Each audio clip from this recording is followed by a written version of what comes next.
اپیزود یک تا شروع میکنم به درس های ما. قبلا ما درباره ماشین التراساوند بر شما معلومات داده بودیم و گفته بودیم که چه قسم استفاده میکنیم از ماشین التراساوند. حالا میایم درباره پروب که یک جزء از التراساوند است که ما گفتیم بر 3 بخش تقسیم شده. حالا میایم درباره خود پروب معلومات میدیم.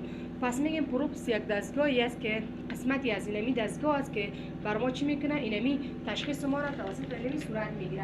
خود در داخل پروب ما دستگاه کریستال یا پیزو الکترولیک چی داره؟ موقعیت چیز قرار داره که اینمی تصویر یا امواج جریان برق چی میکنه؟ بر ما به شکل نوسان بر ما چی میکنه؟ صادر میکنه که اینمی نوسان ایجاد امواج چی میکنه؟ امواج ماورای صوتی را بر ما چی میکنه؟ ایجاد میکنه.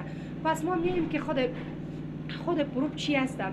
پروب که هستم از چند بخش تشکیل شده. اول میگیم پروب بدون هسته. یکی پروب کانوکس که با یک دیگه ترانسورس وجینال پروب که ما از ترانسورس وجینال پروب میتونیم که چی کنیم؟ داخل رحم خانم کنیم و چی کنیم؟ از اونجا تشخیص خود دقیق کنیم. و این کانوکس پروب که هستم بر ما میگه که از چند بخش ساخته شده و چی کاربردهایی داره. قسمت از 5 بخش تشکیل شده. قسمت اول از این که است پلاستیک نوز. اینه قسمتش که است پلاستیک نوز است و اینه میشه گفتیم که ما این ژل ایش استفاده میکنیم و بالای بدن خانم میمانیم و چی میکنه؟ تصویر برای ما چی میکنه؟ ایجاد میکنه. و دیگه میگیم خود اینمی خاصیت 5 خاصیت داره. وقتی که ژل بالای اینمی ما میندازیم 5 خاصیت داره. اول که تماس جلد، وقتی که با جلد تماس میکنه همین فاصله که در بین اینمی جلد و پروب است این کم میسازه. دوم هوا که در بین پروب و بطن میباشه هوا را چی میکنه؟ دور میکنه. و سوم چی میکنه؟ این تشخیص چی میکنه؟ دقیق میکنه و یک تصویر واضح بر ما چی میکنه؟ نشان میده. و پنجمش هم چی است که هرگاه بخوایم پروب را تداور بدیم به شکل آسان چی میکنه؟ به شکل آسان چی میکنه؟ تداور میکنه. بعدا میایم که هد پروب یعنی راس پروب. هد پروب و دیگه چی است؟ قسمت سوم پروب که است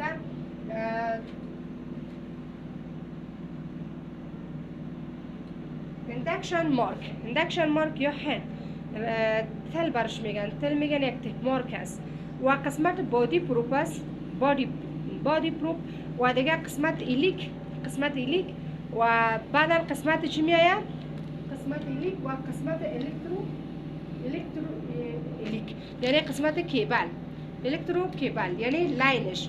این شد معنی خود پروب ما.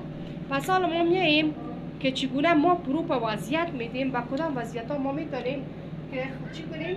وضعیت ها ما میتونیم که تشخیص ما را دقیق کنیم. پس ما میتونیم با 4 شکل بالای بدن خانم چی کنیم؟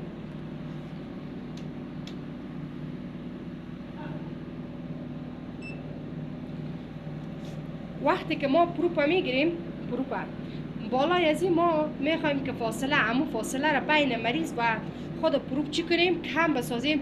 به خاطر از این باید بالای از این چی کنیم؟ ژل اضافه کنیم. ژل وقتی که ما اضافه میکنیم بالای پروب به این شکل،